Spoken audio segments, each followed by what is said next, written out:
So we're excited this afternoon. This first panel is going to kick off the rest of the Hunger Symposium this year. Last night we heard some from Roger Thoreau through the eyes and stories of a number of farmers, smallholder farmers in Western Kenya, some of the challenges that face smallholder farmers' decision-making.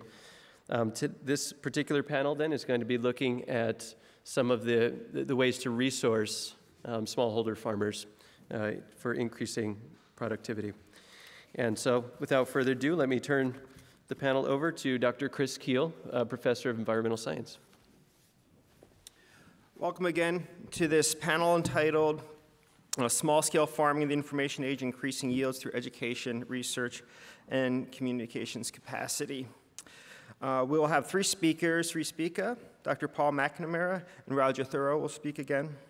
I will introduce each of them a bit more before they make their presentation, because I found that if I have all the introductions and bios in the beginning, I forget what goes with what by the time they get up here.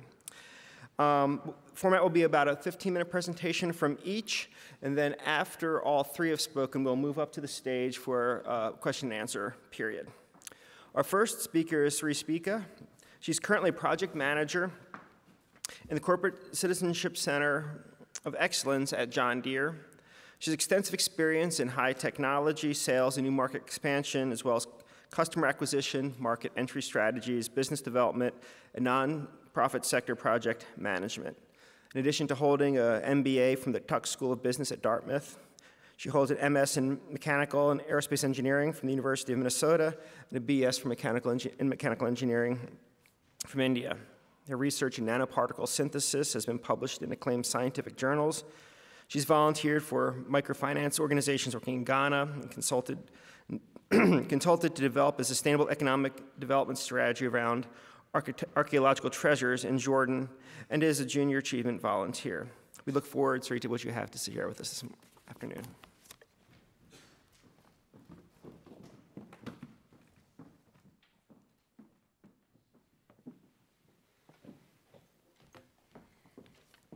Good afternoon, everybody. I am Sri Spika, and thank you very much for the kind introduction. And I also want to start out by saying I'm thoroughly impressed from our morning chapel today. So whoever was there, amazing. Okay, so we'll have 15 minutes. And as in the introduction we mentioned, I'm the project manager in the John Deere Foundation. And we have started a new initiative in the foundation. So I'll talk about my project and how we are managing it. There are three pieces to it. There is world hunger that we are trying to address, but also education and infrastructure. So today's presentation, I'll focus on the hunger piece, but if you have questions on how we are addressing education and how that is an integral part, I'll answer during the Q&A. Okay, so as you see here, the project is called Joint Initiative for Village Advancement. So it's joint because we wanted to empower the villages, but not help, not aid. We want to empower them. So that's why we call it joint initiative, and the joint piece is John Deere employees, the foundation grants, the local nonprofits, and the villagers. So everybody is working together to make this happen. Next slide, Chris, thank you. I'll start with giving you a location of where this project is actually happening. So this is in Rajasthan, India. So many of you may be familiar with Udaipur, which is a big tourist attraction. Rajasthan is in the northwest side of India, just the state bordering Pakistan. And the northern half of that state is completely desert, so no agriculture happening there. It's sand dunes. So the southern half is where our project location is, and it's a very semi-arid area, so really the rainfall is very uneven and minimal, and so they struggle but they're an ag-based society, so there's a lot of struggle that they go through. And so this project location was selected because of that, and also because we have some existing relationships with the universities there, so we are familiar with the area, but also that the girl child in that area suffers a lot. So education piece is something that we are keen also in, and so we thought we can make a difference in many different areas in this location. So one other thing about Rajasthan, it has the lowest literacy rate in India. So India is making a lot of progress in making the population literate, but Rajasthan lags behind there, and women really lag behind in that area. So the 3 villages are listed out here, as you see. Sakravas, Madara, and Mora are the 3 villages that we are addressing, and the overall population of this total population would be around 6,000 people. Next slide, Chris. Okay, so just a little background about why John Deere is doing this in this, in this way, in this fashion. So John Deere Foundation has existed for over 50 years, and we make a lot of, lot of grants and a lot of different projects that we're involved in and sponsor. But we are very much a nonprofit 501c3 arm of John Deere, so we don't do anything that is around product related. But we are more interested in employee engagement, attracting great talent, but also being, a good citizenship. So we want to do the right thing. So that's how the foundation was formed. That's how they've worked throughout the last 50 years or so. And this picture here shows our CEO, Sam Allen, in September 2011. He's right there in the back in glasses. Along with his, about top 20 of his leadership team, he went to Rajasthan, India, to these villages, and he wanted to work on the fields. He wanted to engage with them. It was a volunteer experience for them, and it was a very low-key engagement, and they worked on the farms with the women. They cut wheat. They used their sickles. They built mangers and tried to really understand what they go through in their life, but also what women really go through in their lives in these areas. So when they came back from this experience, immediately there were obviously, anybody who goes to India wants to help, right, in these villages. So they personally made their own contributions and started working in these villages in their own way, but they also asked the John Deere Foundation to figure out, is there something we can do, And that's the tricky part. So if you go to the next slide. So now we know we want to do something, but what is it that we can do to make an impact? And we don't want to make a short-term impact. We want to do something which will last for generations. So that's why we are focusing on a small area. That's why we're trying to understand how that impact can be made. So if you see this graphic here, the central circle is the basics. So Roger talked about hunger yesterday. These villages that we are addressing, they do go through that erratic cycles of good crop, bad crop, but they're a society, and in India, they really help each other. So if somebody's crop is not doing well in one season, the community really helps. So we didn't see hunger. We didn't see the issues of lack of shelter. We didn't see leaking roofs. We didn't see, complete lack of clothing, anything like that. So basics, they're okay. So what is the next step? How do you help beyond that? So we are not focusing on aid. We are focusing on empowerment. So we want them to come to the outer circle. We want them to be self-reliant. We want them to be not rain-dependent, not dependent on erratics of climate change, any government policy change, anything like that. We also want them to break out of the cycle of poverty that they're in. And the way I think about it, and you meet these children, you want them to be able to dream, to aspire for something new, something different, than all of them doing exactly what their parents and grandparents did, even though they want to do something else. And that does not mean they go out of the villages into the cities, but really manage their farms better, get more value for what their money is, what their produce can bring them for them in terms of financial input. So that's where we are trying to do. And the way we think we can achieve that is intervening in these 3 areas of infrastructure and quality of life, so sanitation, water, drinking water access, basic health, and also for food and income security. So that's really focusing on the ag productivity piece and education.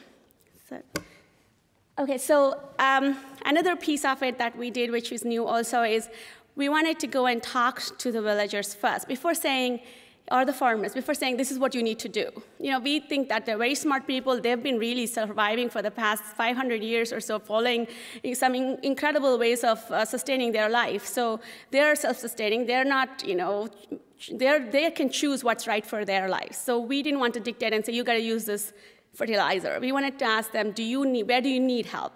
So we came back with a lot of insights from that trip. So that was in September. We spent 2 weeks, and we did all sorts of focus groups. And you have to get, in some focus groups, we had to separate the men from the women. We were like, no, the women can't open up. You guys have to go away.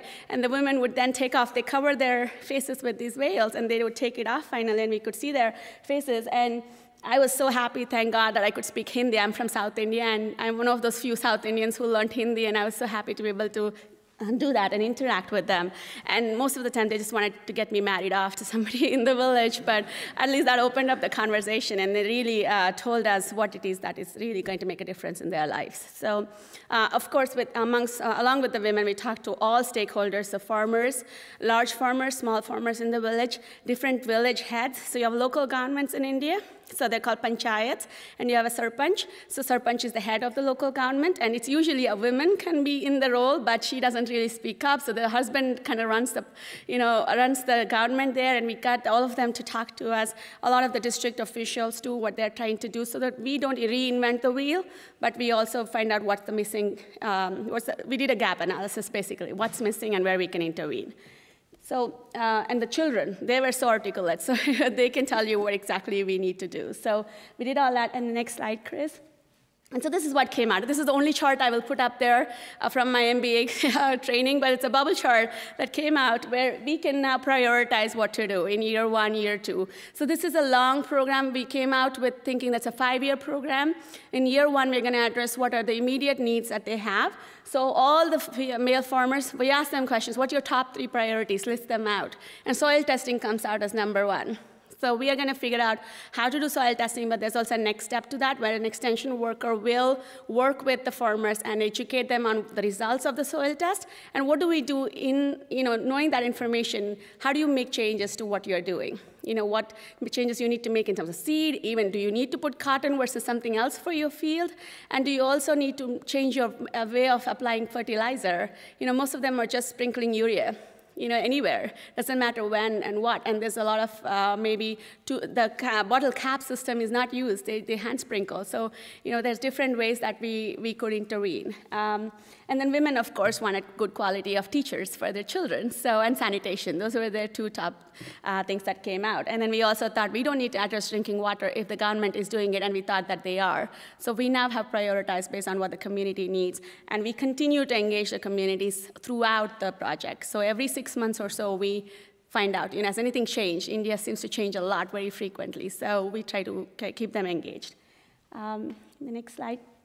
So I will focus on the agriculture piece and what we found out.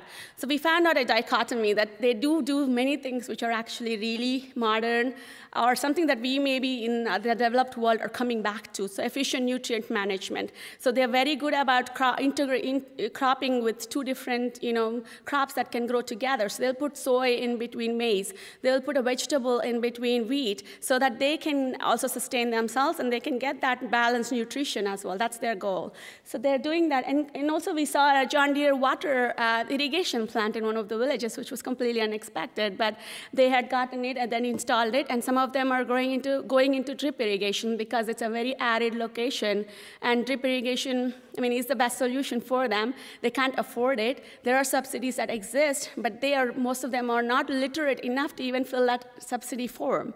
So the bureaucracy is something that they're not able to go through. So through our extension worker, we hope to help them get those applications in and get that subsidy to actually implement the drip irrigation. But also we found, as you see in the bottom half of the slide, there are some imprecise practices that are going on. So the row cropping practice is not at all in there. So they can, Roger mentioned yesterday about how they sprinkle maize, and this is something similar.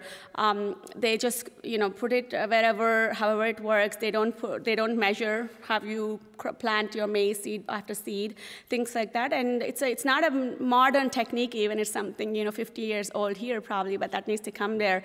And driving adoption is something we focus on because just informing and educating is not going to make the change.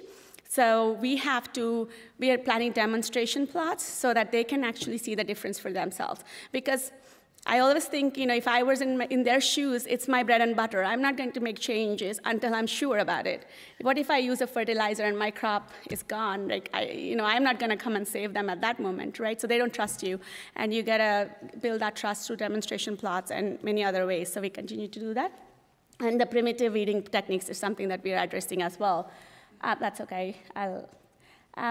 So as I mentioned, Roger mentioned the same things that for One Acre Fund is doing, but we are also we are launching it right now. It's probably starting to take off right now, as we have on-the-ground staff who are going to start the soil testing and water testing. We have many farmers coming forth with samples and saying we would like this done. We have appropriate inputs, so we're trying to look at what is locally available in terms of seeds, fertilizers, pesticides, what works in that area, and how we can educate them to use them properly. The cropping practices, of course, so we have an ag specialist who will work through the local agriculture university to help them. Storage, as we all know, it's very important, and market access, so they can get the best value for their produce. And the John Deere volunteers. So we have many volunteers. We have big operations in India, and all the people, all the employees are super excited about this project and do want to volunteer. So they have developed ag curriculums, ag training curriculums. There are specialists who understand how to introduce basic mechanization that helps these individuals be better, more productive. So we're always incorporating our talent into this project. Next slide. Okay, I just will finish off with 2 quick case studies. Are we okay on time? Okay. So very quick 2 case studies, which I thought were incredible. Small changes, but they just make you feel so good. And the farmers are super happy about this. So we worked with a university there. We have something called a technology resource center. See, these resource centers are in each of the villages, and we have basic mechanization tools in there. So these are not, most of them are not machines, so they are really a better form of sickle. So the sickles they were using were heavy, and they didn't have any sharpness to it. So a lot of pressure on your wrist to do, and the women do a lot of these tasks. I was very surprised, and being from India, I probably thought I should know everything, but I really didn't know that the women do everything on the farm, at home, raise their children, and they just work so hard. So we wanted to alleviate that drudgery and help them with their health issues. And so just giving a sickle, which is lightweighted with a sawtooth sharpness to it, that doesn't deteriorate every time you cut the weed. We gave a toolkit out to them with these basic tools, and it just helped them so much. But this one here is a cotton stalk puller. So the hands picture, it's hard to see, but this shows an improvement. Her hands were completely scratched because typically cotton is harvested 4 times or so in a season. And at the end, you are ready to pull it out. So you pull out the cotton stalk itself, and then you may plant, you plow and plant another crop, maize or wheat usually. So cotton is planted in the summer season in this area. So when they're pulling it out, they rip off the stalk, first of all, and it takes them about, he said, one day for 7 biga. A biga is a form of measuring land there, so it's about 0.6 acres. So it's a small piece of land, and it takes about, a lot of time to do it for them, and now it's reduced it almost like 400% in terms of time. And the really cool part, which we didn't even know, is that when they used to pull the stalks out, if they have to come 5 days, they would just leave the stalk there and go home and come back the next day to pull the rest of it out. And that takes 5 days to do that. But in the meantime, if it rains, that's it. They lose all their, the quality goes down for their cotton. And that's something they don't have to face now. They hire somebody who can take their produce from the field at the end of the day. So they use this cotton stalk puller. It's like a little lever-based mechanism. The lady puts her leg on it, squeezes those 2 levers, and the stalk comes out. And it comes out through with the roots, so there's no after work that they have to do as well. If you look at the next slide, another example, this is a battery-operated sprayer. So previously, they had a manual-operated sprayer that they would use. And so it was very uneven to spray. So every time you pull the lever, a big chunk would fall out or spray out. And then, again, the next plant may not get the pesticide. And then also, it's a hugely labor-intensive work that they had to do and time-intensive. And so using this battery-operated, and this is a 4,000 rupees intervention. And we actually rent it out for 10 rupees per day. So to give a context, 4,000 is about $80 for actually buying it, and 10 rupees, I don't even know, 2 cents. So that's about how we are renting it out to these farmers. And what's interesting is women used to do this, and men took it over because it's so cool for them to use it now. So you see a male farmer, and the women are super happy that their work is being shared, But that's one intervention. And then I just want to show you guys one other thing. Yesterday, we saw a maize deshelling thing that was happening in homes in Africa. And similarly, in India, they sit down in the evenings, and everybody starts peeling the maize grain out of these dried corn. And the interesting thing is that when you do it with hand, it doesn't come off properly. So sometimes the shell breaks. And so now we gave this out in their free toolkits. It's a maize sheller, and It's developed mostly in the universities in India, these products, and we source manufacturers to make them and house them in these technology resource centers. And women walk in and they can take it when they need. These things we gave out to 500 women, but they're available for others to use. And it's 75 rupees, so that's under $2. They take it, and now they're getting much more value for their product, because when you use this, this instrument, it works for both thin, like small corn, and also big corn. So it is very ingenious. That, being an engineer, I can't help marvel at this. But if you see it, it goes for a smaller side. It has a smaller thing, and then you can put a bigger maize on the other side and just deshell it. It comes off perfectly. I don't want to make a mess here, but I tried it, and each shell is perfectly in perfect shape. So, and they get a great value out of it when they sell it out in the, with the middleman or whoever takes their products. So, these type of interventions is what we're working on, and we continue to move forward with the plan, and hopefully. In 5 years or so, we will make a huge difference both in ag productivity, but also we want to keep the youth engaged through education and vocational training. So happy to answer questions afterwards. Thank you.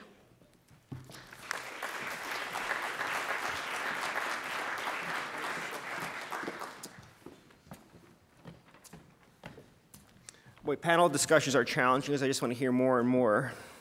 Our next speaker is Paul McNamara. Dr. McNamara is an associate professor in the Department of Agriculture and Consumer Economics, the Division of Nutritional Sciences at the U of I at Urbana-Champaign.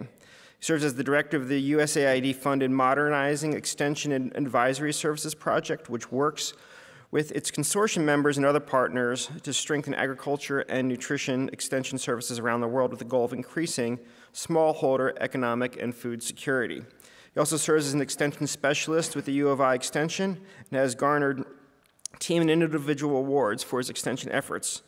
His research, outreach, and teaching efforts are in the areas of consumer economics, health economics, agricultural economics, and extension. He holds a PhD from the Department of Applied Economics at the University of Minnesota and holds a Master's of Public Policy from the Harvard Kennedy School. He received his BA in Economics from Wheaton College, Illinois, and here he was a member of the Hunger Program, and he did his hunger internship in the Philippines. Since his hunger internship, Dr. McNamara has been involved in international development activities in the Gambia, the Philippines, India, Uganda, Sierra Leone, Liberia, Ghana, Nepal, Mexico, Honduras, and other countries in the context of international development, research, education, and business. Dr. McNamara. Okay, thank you. Thanks for that kind introduction. It's really fun for me to be back here. I love the Hunger Program.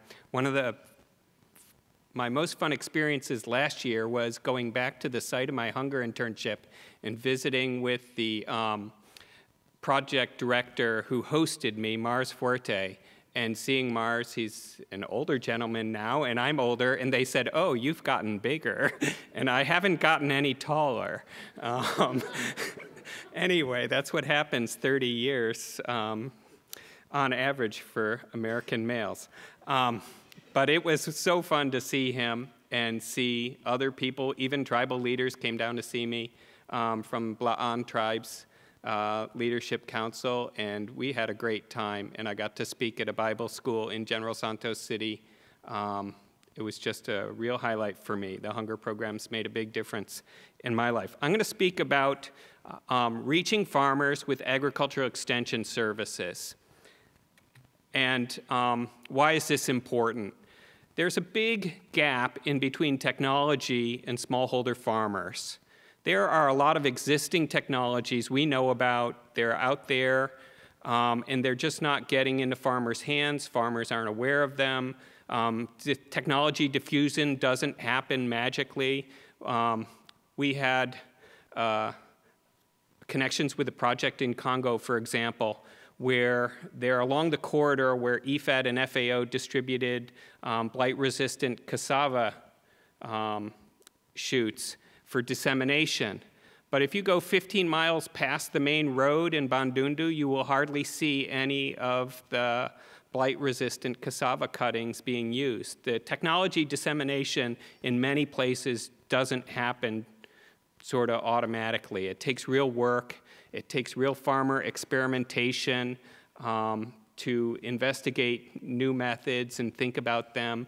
And so extension is a big part of it. And yet a lot of our approaches to agriculture are heavy on technology, but are, in my opinion, a bit weak on reaching farmers. That's why it was exciting to hear Roger talk last night about the 1 acre fund approach, and there are many other approaches. And I'm going to mention a couple today about information and communication technologies, particularly, and how that can address. My title's Lessons Learned from ICT for D, Information Communication Technology for Development, ICT for D, Agricultural Extension Applications.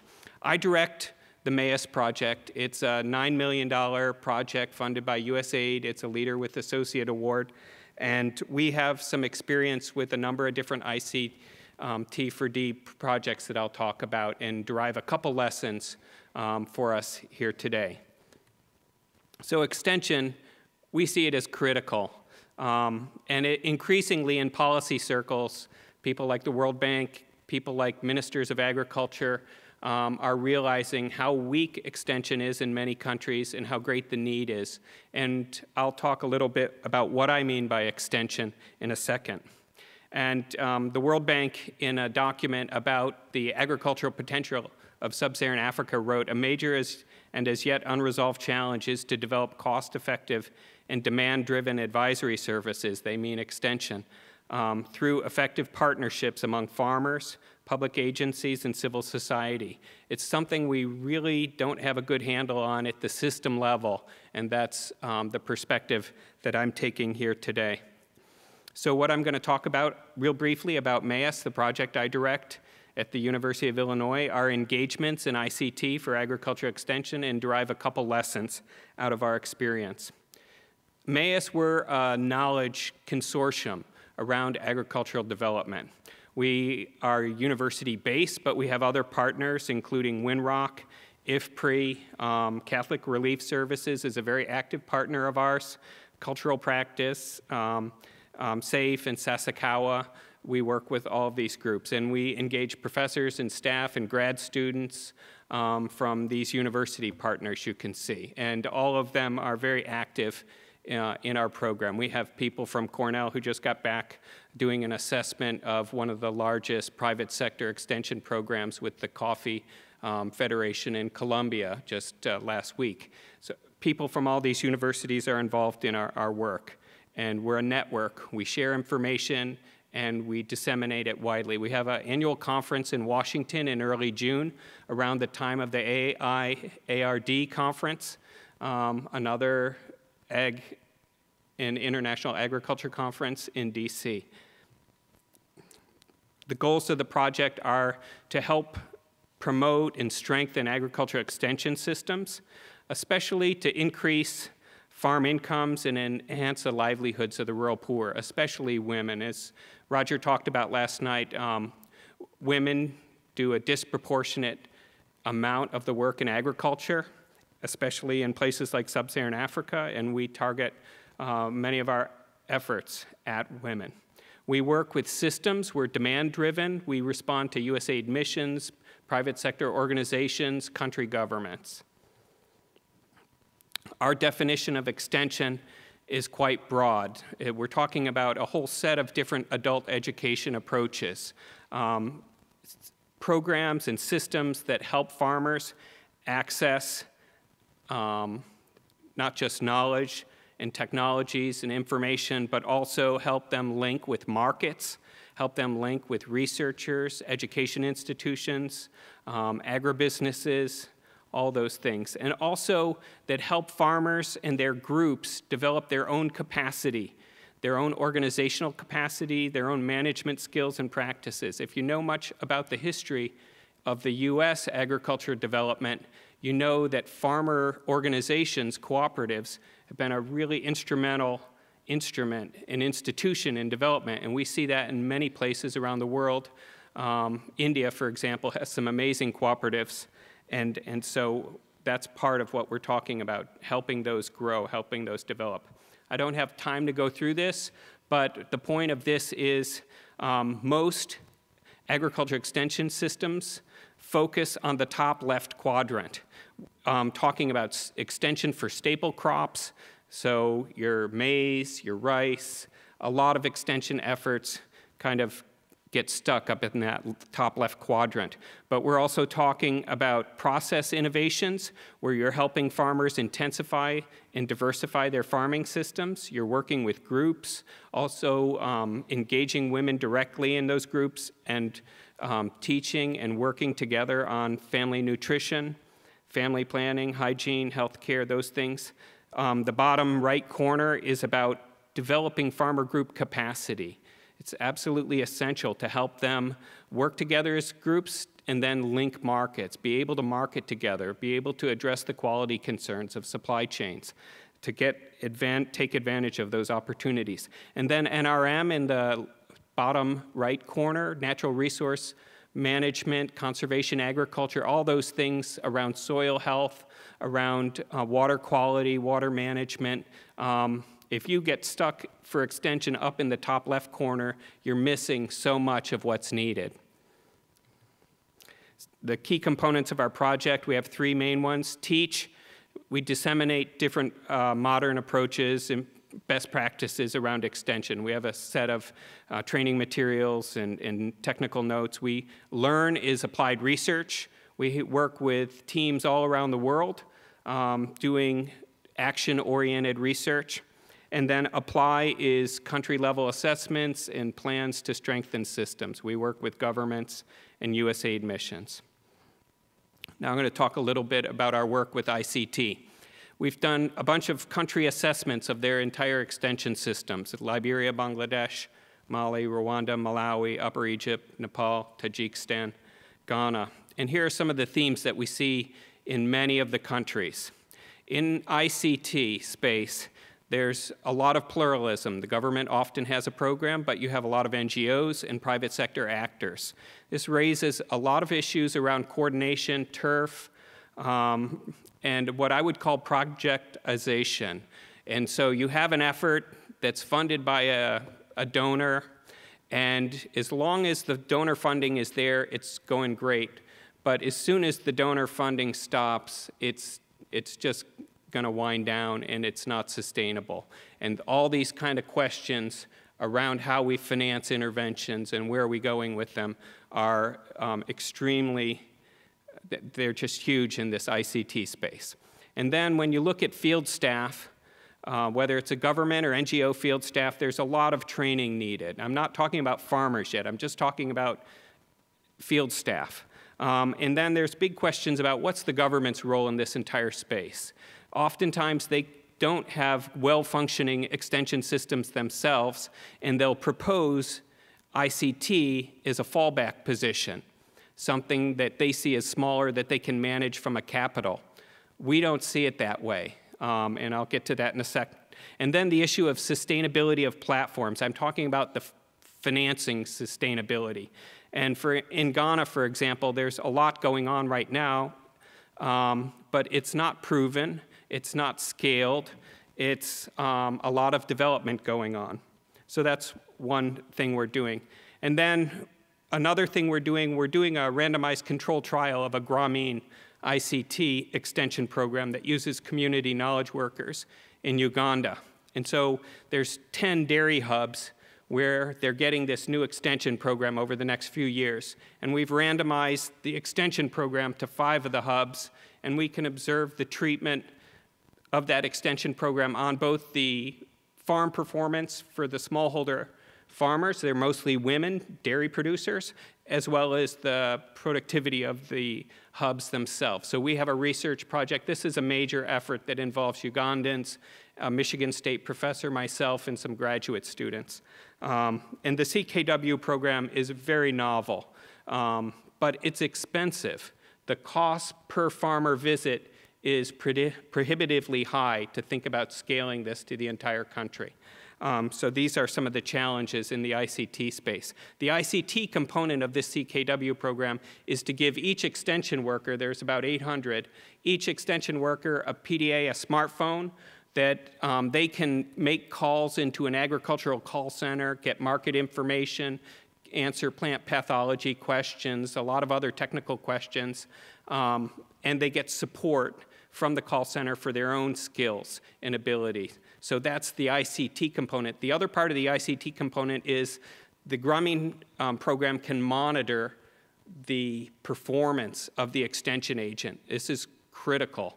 They know where they are by locations, geolocations. Whenever they make a call, they know the location. So you can tell who's working, who's not working. They can pay people on the basis of performance. To me, that's the strongest thing about this technology, frankly. Okay, some other ones that we're involved in with Catholic Relief Services. They have a number of things. The Farm Book, it's a farm data and information platform. And a common extension strategy and adult learning strategy is to help people learn from their peers.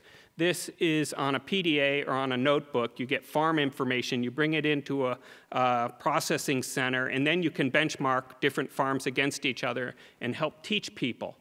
How are you doing relative to your peers? Who are the top farmers? What are they doing?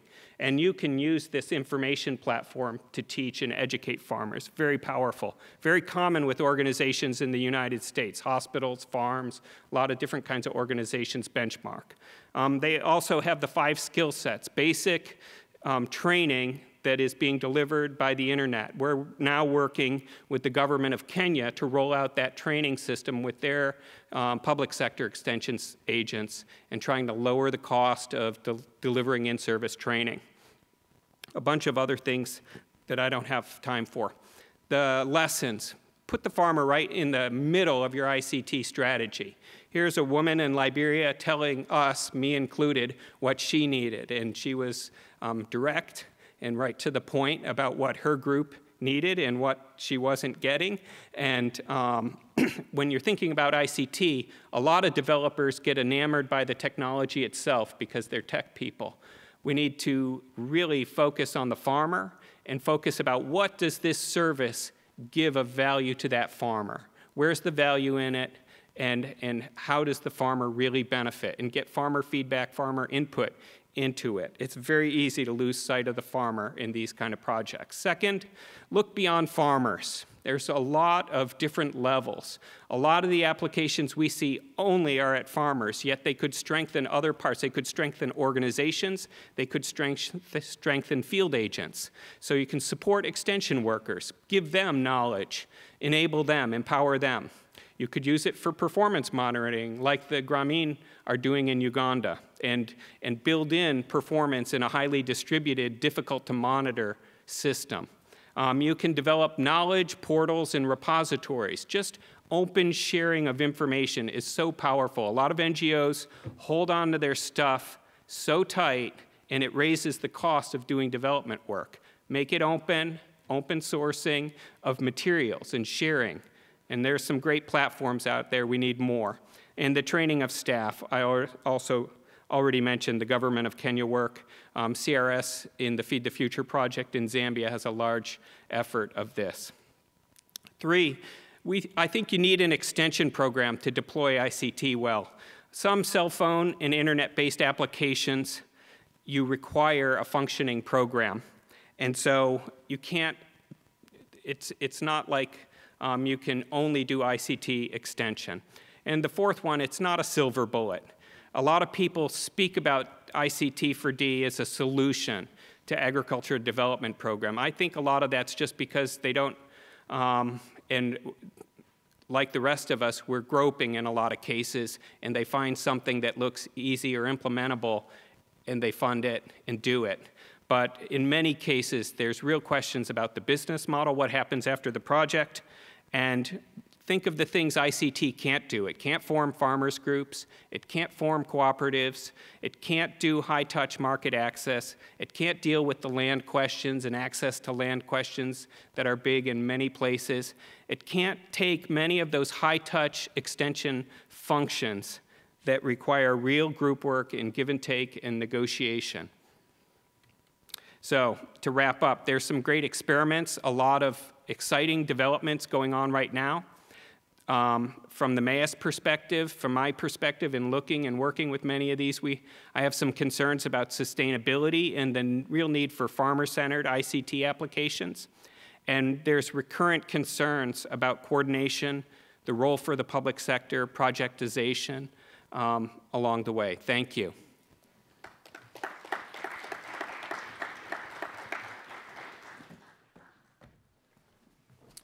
Thank you so much. Our third panelist is Roger Thurow. He joined the Chicago Council on Global Affairs as Senior Fellow for Global Agriculture and Food Policy in January 2010 after 3 decades of work with the Wall Street Journal. For 20 years, he served as the Journal foreign correspondent based in Europe and Africa. His coverage spanned the Cold War, the fall of the Berlin Wall, release of Nelson Mandela, the end of apartheid, the wars in the former Yugoslavia, the humanitarian crises of the first decade of the century, along with 10 Olympic Games. In 2003, he and journal colleague Scott Kilman wrote a series of stories on famine in Africa that was a finalist for the Pulitzer Prize on International Reporting. The reporting on humanitarian development issues was also honored by the United Nations, and they are co-authors of the book, Enough, Why the Poorest Starve in an Age of Plenty. In 2009, the two of them were awarded Actions Against Hunger's Humanitarian Award, and they received the Harry Chapin Why Hunger Book Award for their efforts. In May of last year, he published a second book, The Last Hunger Season, A Year in an African Farm Community on the Brink of Change. Mr. Thurow.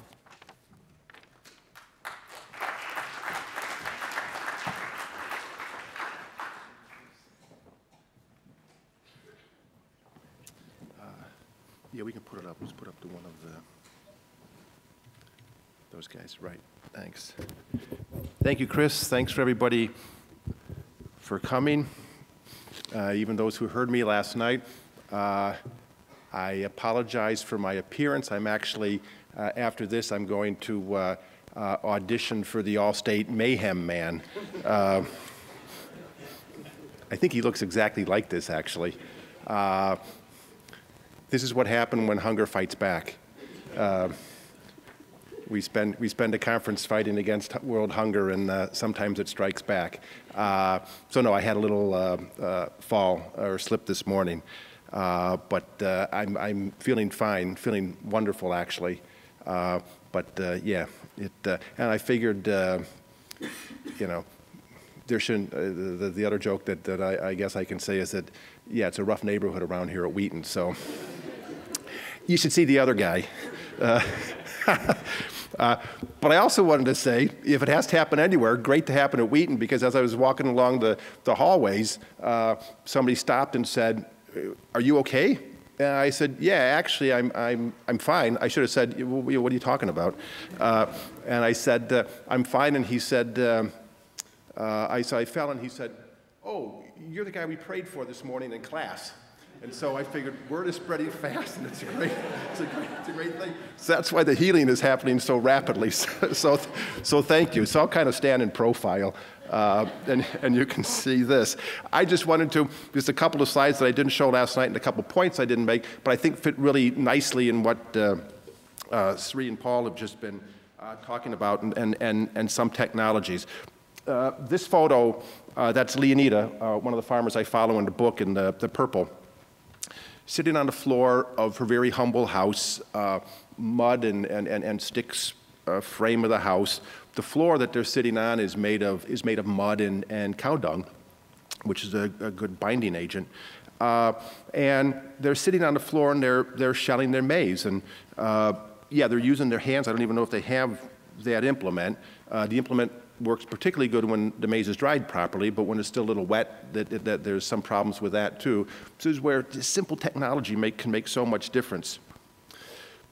So they're shelling. That's Leonida, her daughter, and then her granddaughter, the little one. So she's helping out too. But if you can see, that little black thing in the middle, sitting on top of the shells and on top of the cobs, is a cell phone. And as they're shelling, the kernels are accumulating, and they cover the cell phone, and Leonida kind of digs away and reaches in and then puts it on the top. And then at one stage, the cell phone rang, and I was startled by the ringtone because it was Flight of the Bumblebee. So in the midst of this very humble situation, all of a sudden, here comes Rimsky-Korsakov. And I figured, what a weird situation this is. So here's his cell phone technology, that's really great, and Paul was just talking about that, but also the limitations of it. Because on these cell phones and the agriculture properties and programs that they can accomplish with them, not only do they do their banking and their money movements by cell phone in the M-Pesa shops, but there's also a lot of agricultural extension help that can come across the phones. They can use their phones, just hit a couple of buttons, depending on their crop, and they get price information, not only at one market, but in all the markets in the area. So if somebody comes by their shamba, their plot, and says, oh, I'll buy your maize for such and such a price, they'll say, I know the price here, or even the price in Nairobi. And I know you're the middle guy who's going to take it to Nairobi and sell it, so what are you doing giving me this price? So it can empower them so much with that. They can also get extension advice in terms of if they kind of put in and register when they planted a certain crop. This will tell them, based on a number of days, now you should be weeding. Now might be a time that you should do some top dressing with a little bit of fertilizer if you can. They can get their weather information on there as they're looking for both the planting season and then the harvest conditions. And Syngenta, as they offer an insurance plan along with the inputs that they sell, that insurance is built into the cell phone. So there's no paper, there's no insurance policies or anything, and you don't even need a cell phone. All you need is a SIM card, and you can take that and carry that with you and then go to the shop where you buy this stuff from, give it to the shop owner, and he'll do all that in there. And so your crop insurance, if you have some, or the insurance for the inputs, is you just carry it around on the cell phone chip. But here's the irony of all this. Unless it's accompanied by the things that Sri and Paul have been talking about, and that I talked about last night, and what One Acre Fund does, and on the whole realm and the whole front of agriculture development, a lot of these great innovations that they can do with their cell phones are basically useless. Because if they're not growing a surplus crop to be able to take to market, who cares what the price is? So you can get the price information, what difference does it make? You know what's going on in the various markets. What difference does it make?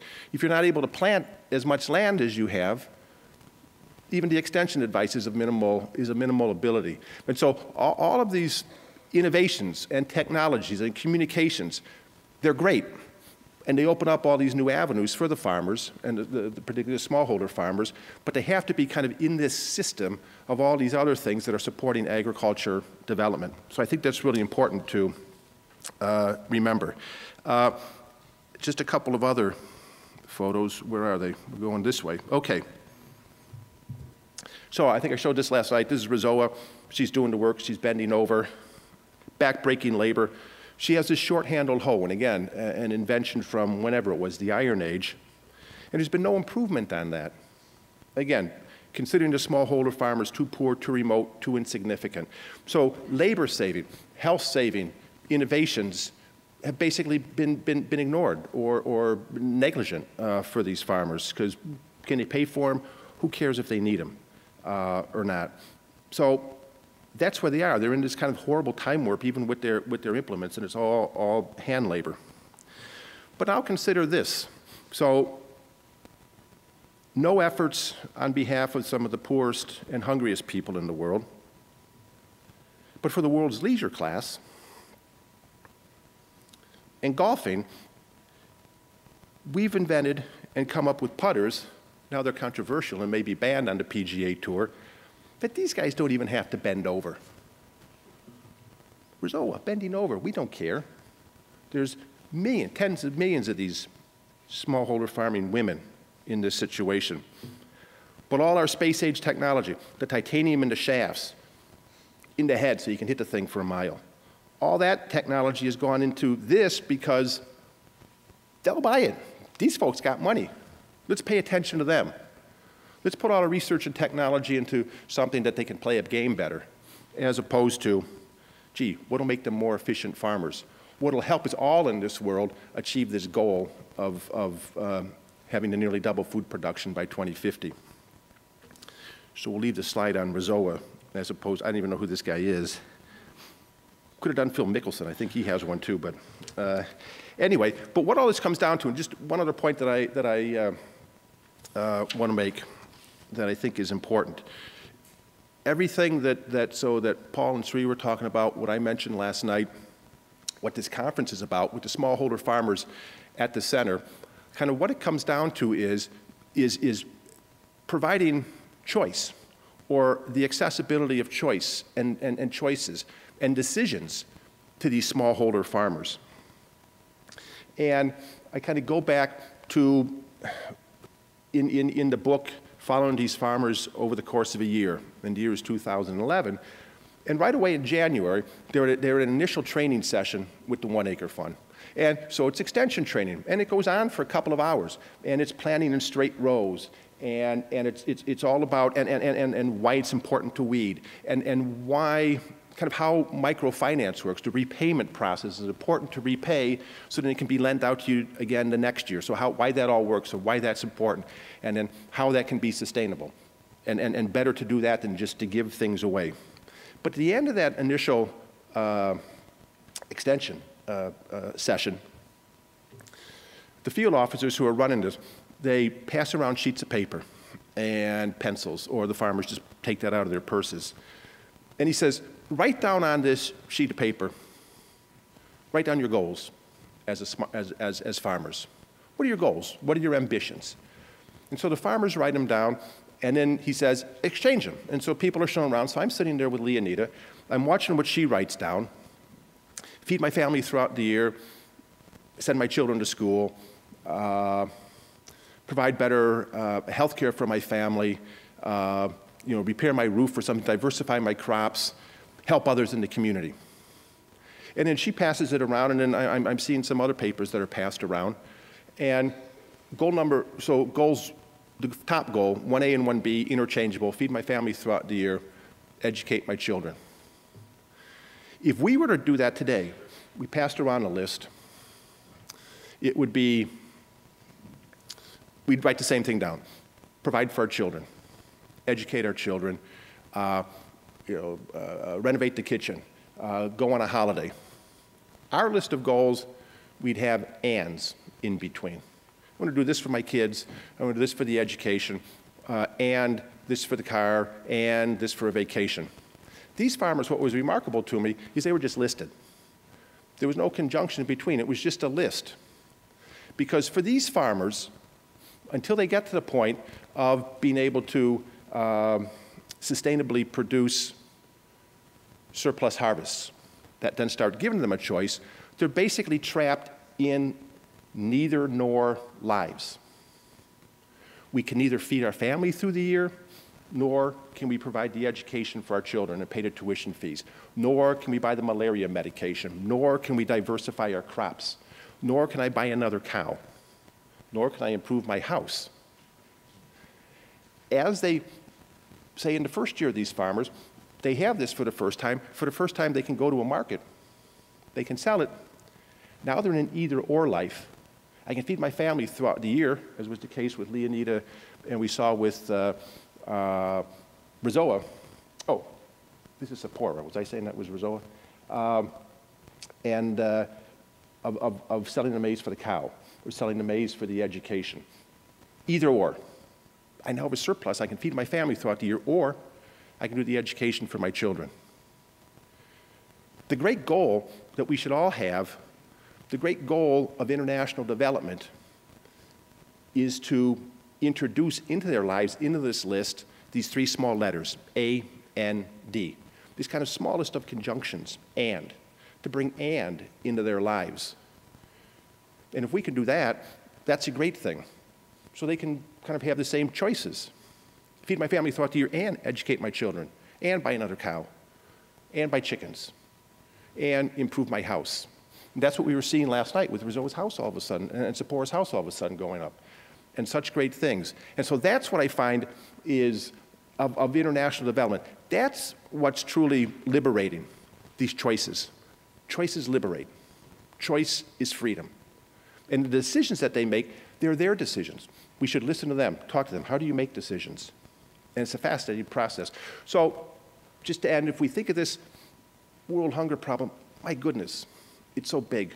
Nearly 1 billion people chronically hungry. We have to nearly double food production by 2050. 200 million stunted children in the world. How are we going to solve this? I bring it down to something that's very simple. These three letters, A-N-D. Let's introduce and into their lives. And then we'll see them really go to work. Thank you.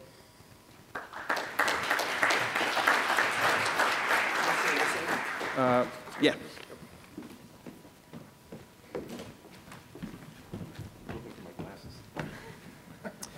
We now have some time for question and answers. So if you have a question, you can make your way to one of the microphones.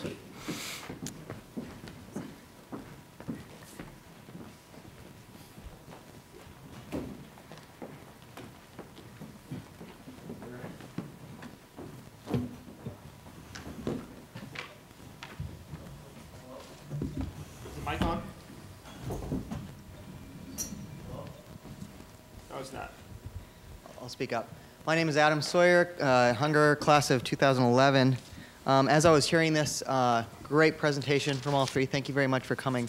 But a question was lingering in the back of my mind about does agricultural extension and the projects that you all facilitate or have studied, does it favor some farmers over others? Obviously, when technology is extended, some farmers receive that technology or the education or the organizational mechanisms at different times. So in the projects that you know about, do some farmers in some regions or locales, are they favored in the marketplace because of this? Is this a dynamic that you see? So how do you determine where to enter, where to extend, where to provide extension, and how do you time your projects as well?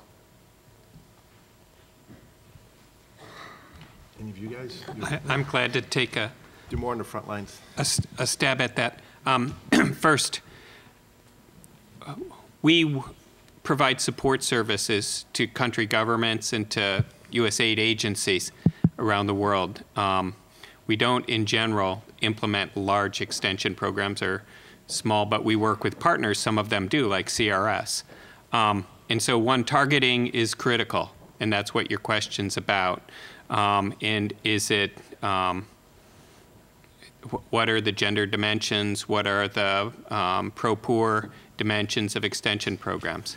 A couple observations. One, extension agents, especially in the public sector, are captured all the time by wealthier farmers. You can look at surveys of who gets extension services in places like Mozambique and Zambia, and you'll just see a large income differential by farmers of who's able to get the extension services. So that's the first thing, that public sector extension agents get captured. And so there has to be real targeting. And there are ways to target the same way we target other interventions, by which groups we work with, how community engagement happens. But this is a real concern. And so it's not easy to generalize, but it's a concern, and steps have to be taken to make sure that poorer farmers are reached, especially landless agricultural workers in places like Nepal or North India. And how do you reach them? There are a lot of agricultural activities they can do, even if they don't own land themselves. And so that's all a part of it. And targeting has to be deliberate and aimed at that. I'll throw out one other thing that I saw recently. There's a tension in targeting between, in my opinion, some of the Feed the Future program designs that USAID has. Many of them are focused on 2 or 3 basic grain commodities. And often, if you look at the gendered nature of agriculture in West Africa, for example, those commodities tend to be controlled by the men. And so that's a weakness, in my opinion, of the entire country strategy for a major investment by USAID. If I may just add to that, I totally agree, but I think the mandate is there for you to offer extension services without any discrimination, right? So, for example, in India, as I was talking yesterday during dinner, it's a government program. So an extension worker is a government employee, state government employee, or district government employee, and he's targeting a few villages, so he's assigned to a few villages. And his role is to provide this information to everybody across the board. But 2 things happen. One is that person doesn't have any reason to perform well. I guess it's a government employee situation. And the other is that the community itself, there are certain members who are educated who reach out to that person, who make that person do the job, whereas other people are not able to exert that sort of power in any way, or even, push for that, and they cannot demand it in some ways. And so they kind of get left behind. Another aspect is the women. So as I was mentioning, the women in that part of the world cover their faces with veils as soon as a man enters the room. So most extension workers, if they end up being men, the women are not getting that information. They're the ones on the field who can benefit. So those are the things that need to be addressed. And if they are able to demand for, to get better services, then both things on both sides will work. I'm going to offer one other little anecdote. I spend a lot of time in the offices of senior officials in ministries of agriculture around the world. And who calls them? It's commercial farmers that are politically connected. And those, deputy ministers, division directors, these are political organizations, and they have to respond to those political concerns. And they will tell their agents, you need to go to so-and-so's rubber farm and help this guy. And everybody knows why. And they just, targeting is a real challenge, and some NGOs do much better. I think in some public sector systems that we work with, it's quite broken at the current time. Thank you.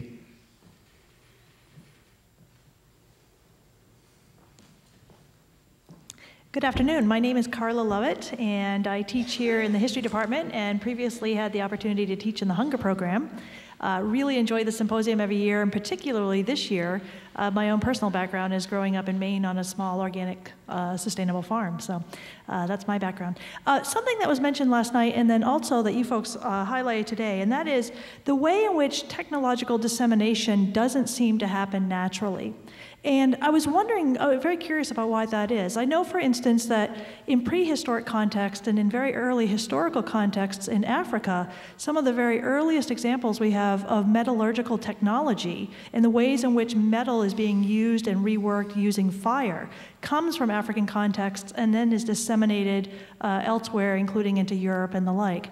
And so what would be some reasons? Is it political? Is it economic? Is it cultural? What are reasons why in current context or in recent historical context is this kind of technology information not being disseminated? I would say kind of all of the above. I mean, so the politics, and as we were talking about, things get bottled up in bureaucracies. There's kind of political PowerPoints that will, for whatever reasons, be kind of favoring that dissemination in one area as opposed to another. But I think economics, and particularly from the private sector, I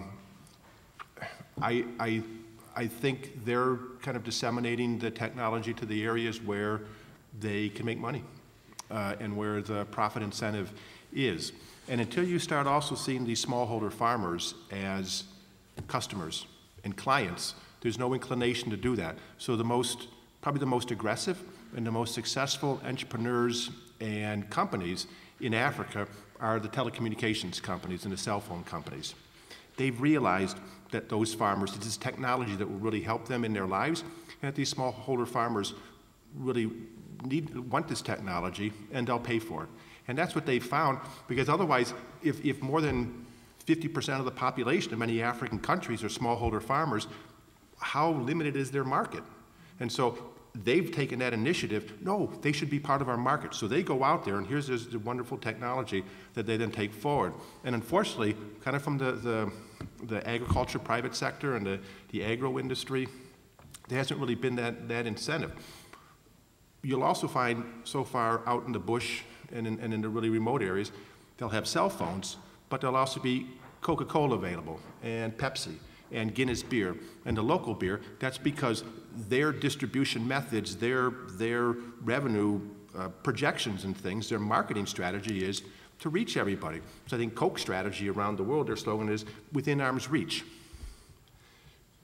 Why hasn't that been also the marketing strategy of say, the seed companies and the egg companies? And then the government problems then with just a total collapse of the extension services in so many countries, particularly in Africa. I had a couple comments on that. I think we need to be careful not to overgeneralize. And that's a problem with short talks. But you don't need my book-length manuscript on this. Things like cell phone, motorbikes, beer, all these things are widely available, and so are some agricultural technologies. We need to be careful. But in thinking about the spread of ag technology, I would first look at what we call the enabling environment in the country. It's, as Roger mentioned, the politics, but you can just look at roads. Look at the state of rural roads in much of Africa. This creates an enormous disincentive to any investment in agriculture. And it's demonstrative. We can see it in empirical studies of what happens when a road is improved into an area and the agriculture investments that are made and the growth and the family incomes that increase because of it. So you can look at the enabling environment. Also part of that would be the policy environment. In some countries, still the overall agricultural policy environment is pretty deleterious for agriculture. And then in some countries, take a Liberia, for example, agriculture just has a very tough time competing against some other industries for key inputs like labor. Like in Liberia, mining is booming, and it's very expensive to get labor. Men traditionally provide much of the labor on farms, and women can't get men to till and prepare buns on rice farms because many of them are either in Monrovia or else working on artisanal gold mines in the middle of the bush or on large-scale iron mines and other mining projects. So I would look at the enabling environment and also think about your farmers. They're very risk-averse for good reason, and they're extremely cash-constrained. And one of the great things about cell phone technology is it comes in most African farmers I run into, they don't have minutes. They get minutes when they need minutes and stuff like this. And they have little deals worked out where they can receive 2 rings and they know who to call and that kind of thing. And so these are people with very, very little money to spend. And so that's another part of it. But a lot of innovation is happening. I think some domestic companies I'm talking about Africa now. In South Asia, it's already quite vibrant. But in Africa, a lot more is happening in the private sector to disseminate technologies through market forces, market channels. Yeah, just to add to that, you have reverse engineering happening, right? You hear all these stories about how there's echogram or cardiogram that you create to check your heart. GE has developed one in India for taking it from village to the people. People can't come to the hospital. And it's like a handheld thing for $400 or something versus, I don't know, $1 million that it costs in a hospital here to get that equipment. So that's reverse engineering, right? You develop something from there, and that's eventually going to come here to the developed world. And similarly, like John Deere is developing tractors that are for India, for the small farms. So you cannot take the big ones we have here and try to sell them there, right? So as the countries like all the BRIC countries and countries like India and China really become our core markets, and that's where we see the growth potential as these farmers, get to be middle-scale farmers at least, where they can use machinery, or they form cooperatives where they can rent, these big machinery instead of buying individual pieces. Industry will go there, the technology will develop for what is needed there, so it's driving it. Hopefully we can interact quickly over one last question. Someone's waiting. Thank you so much. Okay, sorry, I only have time for one. So go. Okay. Last night, Mr. Thoreau, you shared this statistic about needing to double food production by 2050. And I wonder if does this account for how much loss there is through efficiency and what your 3 take on technology with transportation and storage and even just education about cooking things in a better way, like what experiences you've had abroad with that sort of technology? Yeah, that's a really good question. Yeah, I think the need to nearly double food production, you see the estimates kind of anywhere from kind of 60% to sometimes seem like a 100% increase. That's why I kind of always the journalistic hedge of nearly can include anything. But I think the storage and the wastage is like really low-hanging fruit. And I think that those would be included in those numbers. I mean, it's just adding food, not necessarily food that needs to be produced, but then making sure that the food is produced, actually comes to market and actually is consumed. And so in Africa, it'll be, 30 to 50% of food routinely goes to waste before it even gets off the farm. Because, as Paul was saying, the road system is horrible to move it. The storage facilities are woeful. So there's a lot of wastage that goes there. And kind of this really troubling